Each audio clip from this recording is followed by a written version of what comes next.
On this episode of Doin the Most, we are going to make Thanksgiving turkey. You can make this any time of year, but we had a turkey left over from Thanksgiving in the deep freeze, so I thawed it out and we're going to cook it.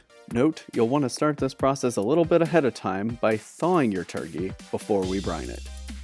Our turkey brine recipe includes 4 quarts of water, 3 cups of dark brown sugar, 1 cup of soy sauce, 3/4 cup of sea salt, non-iodized, 8 whole peeled garlic cloves, which is essentially just a head of garlic, 6 bay leaves, 3 sprigs of thyme, 3 sprigs of rosemary, 2 teaspoons of black pepper, 1 cup of bourbon, and 2 ounces of organic maple extract, and that is no alcohol maple extract. And we're going to start off this rather long process by opening a cerveza. I love this brand because the labels come right off, and therefore I can recycle the bottles. Start a medium-high flame, and we'll add our water. That's 2 quarts going in now, and we'll use 2 quarts of ice water to cool it down. Brown sugar, soy sauce, salt, pepper, bay leaves, thyme, and rosemary. I'm just cutting the head of garlic in half here so you get that nice cross section, and then that is going right in. Now for our bourbon. This was a mid-shelf bourbon. Rebel Yell. Not too bad. A little bit of a sting to it. Bourbon goes in. Give that a quick stir, and then we're going to cover it and bring it up to a rolling boil. Once that's boiling, kill our heat, and then immediately cool that down with 2 quarts of very cold ice water. I'm going to get that down to close to room temperature. At this point, now that it's cool, we will add our maple extract. And you want to get the organic stuff that's made from real maple with no artificial flavorings or anything weird added to it. This can be kind of difficult to find. I usually get it at a store called Homeland here in Oklahoma. And then prepare your work surface. I don't have a cutting board big enough for a fowl this size, so I use 2, and I use a towel underneath it to catch any of the juices that run out of this. Note that it's thawed, so there's a lot of juice that may still be running off of this from ice crystals that melted on it. Remove any things that are inside. That's the bag of giblets. You might also find a neck. And then this little thing here is a little plastic doohickey that's supposed to keep the legs together. We're gonna take that off also. If anyone knows any cool upcycle methods for this little thing, I'd be curious. Leave a message in the comments. So we also have one of these. We do not need that because we're going to be using an instant read thermometer. So discard. And then we've got to get the wings out of the way and create a little bit of a flatter work surface as we start on this turkey. So we're going to tuck those behind. Easy as that. Basically, you just bend them backwards and fold them in. There's a lot of extra skin typically hanging off of the turkey's neck. We're going to trim that just a little bit, but throughout, you'll want to make sure that you're leaving enough skin to fully cover the turkey breasts. That's important because the skin shrinks a little bit as it cooks, and so you want enough so it overlaps the full meat of the breast. Now we've got to get these legs off. And I know you're thinking, that's not a typical way of cooking Thanksgiving turkey. This recipe actually started with an episode of one of Julia Child's cooking shows and has been adapted by America's Test Kitchen and others. I've been preparing my turkey this way for several years now, and it's the perfect turkey. So those initial cuts are just to loosen the legs and get at those joints. Once you've popped the joint, you're going to delicately and carefully and safely slide your knife in and run it along that backbone to separate the thigh. Do that on both sides and then flip the turkey over.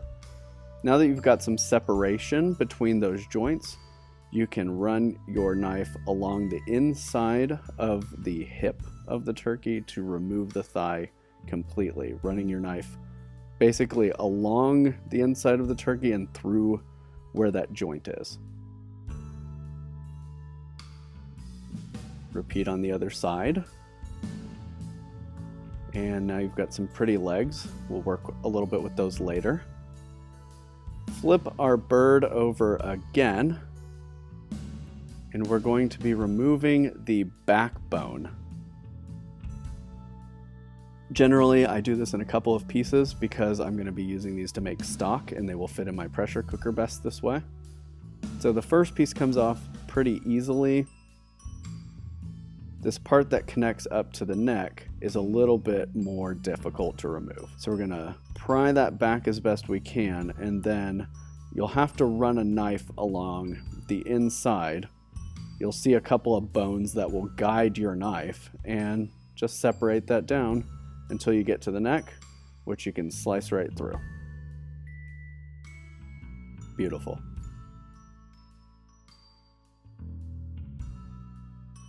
Flip our bird back over. Go ahead and tuck those wings again. Every now and then you'll have to fight with it a little bit. And then we're going to remove any of the leftover skin that is just kind of extra. Like I said, we want to make sure that the skin continues to overlap the breast meat. But we also want to have some nice clean edges to work with. So remove those bits, throw them in the stock pot, and dress up your turkey. So the turkey breast piece is going into a Lowe's bucket that you can't see below camera, and we'll deal with that in a minute. This is my boning knife. I'll drop a link to buy this knife in the description. This is the highest rated, least expensive boning knife on Amazon, and I've really enjoyed working with it. This bone we're going to remove. So how I generally do this is I feel along, find where the bone is, and make a cut straight down through the thigh meat to the bone, and then just gently work my way around the bone with the boning knife, making sure to keep fingers out of the way until you get down to the joint, and you can just cut clean through the joint. And that bone will go into the stock pot. We'll repeat with the other leg. You'll see in a little bit that this gives us some really beautiful meat when we plate. We're going to season the inside of the legs with black pepper and sage. We will want to be a little bit conservative with the sage. I use about a teaspoon and put that all over the inside. I have used too much before, and basically you get turkey that tastes like breakfast sausage. It's sort of unpleasant. Get some toothpicks, should need about 4 per leg, and then we're going to measure out a couple of about 3.5 foot lengths of cooking twine so we can truss these up. What we're trying to do is make a relatively seamless looking turkey leg. So I start with the middle, and what you're going to do is push this toothpick through one side. You're going to put it through the other side, further down than you would expect. And then that gives you a flap that you can pull over and puncture again, giving you a nice little suture. So again, push the toothpick through the first side, put it a little far down beneath the flap on the other side, and then you're going to pull the skin back around and puncture it a second time to give you your little stitch. So 3 toothpicks go on top, and then usually 1 poke down in the end, and basically just weave your twine throughout and cut off the excess, and that gives you this nice boneless turkey thigh. Repeat that process on the other leg. And then these legs are not going to go in the brine just yet. These legs are going to brine for 24 hours, but the turkey breast portion is going to brine for 48 hours. So I'm just going to throw these into a plastic bag and pop those into a Pyrex dish and put them in the fridge, because they don't need as much contact with the brine as the white meat does. I learned my lesson the hard way the first time I made turkey this way. From what I can gather, the dark meat takes brine more efficiently than the white meat does. And so I found the flavor of brine in the dark meat to be too strong if I leave it for 48 hours, but 24 hours is just right. And the sage in there really complements the brine. So here's our home improvement store bucket and our room temperature brine. And the brine just goes right on top. Yes, you may spill a little bit. And this should be enough brine that it completely covers the bird. Make sure any herbs and doodads get their way down in there. And then throw on your lid. And hopefully you've got enough space in your refrigerator. We're going to brine that for 24 hours and then add the legs. 24 hours later, we are ready to put the legs in. I'm going to place them in underneath the breast portion so that they make full contact with the brine. And then there's enough brine to cover that all. What I'll generally do is weight that down with a Pyrex dish and throw that back in the refrigerator. 24 hours later, we're going to pull our bird out. And this meat needs to be patted dry and allowed to rest for about an hour before we cook it. So it has rested here. We're going to brush that down with some vegetable oil or grapeseed oil, and then sprinkle a little bit of salt on top. We have preheated a cast iron skillet over medium-high heat. That's going to go breast side down into the cast iron skillet. Then carefully we will place that in the oven and roast at 425 in that preheated oven for 30 minutes. During this time, you're going to prepare stuffing by your favorite stuffing recipe, but don't put any broth or liquid in the stuffing, except for maybe butter, because this turkey is going to leak a lot of juices as it cooks, and the turkey drippings will flavor your stuffing. So this is dry stuffing. We'll take the bird out and flip it on top of the stuffing, get it situated, and then place the turkey legs in the roasting pan with the turkey. Once we've done that, we're going to tuck all the stuffing underneath the turkey as best we can, because any exposed bits may burn in the oven. And then this will go into the oven for another 30 minutes at 425 degrees. If your oven is like mine and doesn't cook evenly, you may have to rotate your bird here and there. After that 30 minutes, we're going to bring the temperature of the oven down to 350 degrees and roast for another 40 minutes. And this should be relatively consistent for any turkey between about 12 and 18 pounds. You may have to adjust these times slightly if you have a bigger or smaller bird. At that point, we're going to start periodically checking the turkey to make sure that the internal temperature is between 160 and 165 degrees in all parts of the meat. Typically, the legs may roast a little bit hotter than the white meat, and this will be very hot as you take it out of the pan and place it on your cutting board to rest for 30 minutes before you carve it. Once we've got the turkey out, we will cover the stuffing, place it back in the oven, and just let that kind of steam in those juices while the turkey is resting. And that gives you perfectly timed stuffing to turkey for your serving needs. For portions of carving my turkey, I prefer to use an electric cutting knife because it makes quick work of it. I will also be using my boning knife, and I will demonstrate for you here just how flexible my boning knife is. And this is where the fun begins. We are going to start with the legs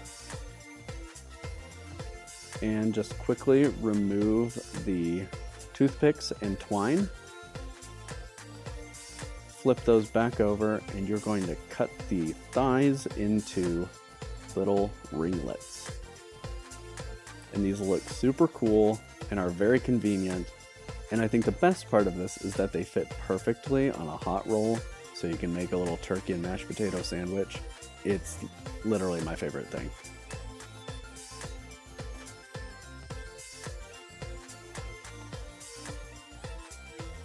Once done with the legs, we will remove the turkey breasts and wings.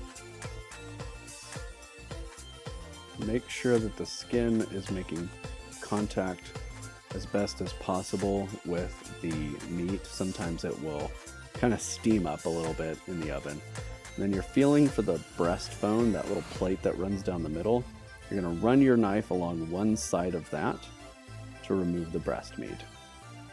So I typically just use the flexible boning knife and run it down there a few times, and the meat literally just basically falls right off of the carcass. Once you've got your breast meat, you will cut it into slices the same way we did with the thighs. Notice I stole a couple of pieces here because I could not wait to eat it. And there you are, plated, a full turkey, perfectly cooked, beautiful ringlets. Check these out, those little marbled beads of sage and black pepper inside. And then the breast meat, also perfect little slices. This gives you consistent slices with skin most of the way around. And again, this is just a beautiful turkey for plating. I hope you enjoyed this video. I'm looking forward to propagating this turkey brine recipe and method far and wide. I think this is the best way to make turkey, particularly for Thanksgiving. If you enjoyed this video, please follow us on Instagram and Pinterest, and you can check out more of our content at dointhemost.org. Thanks for watching.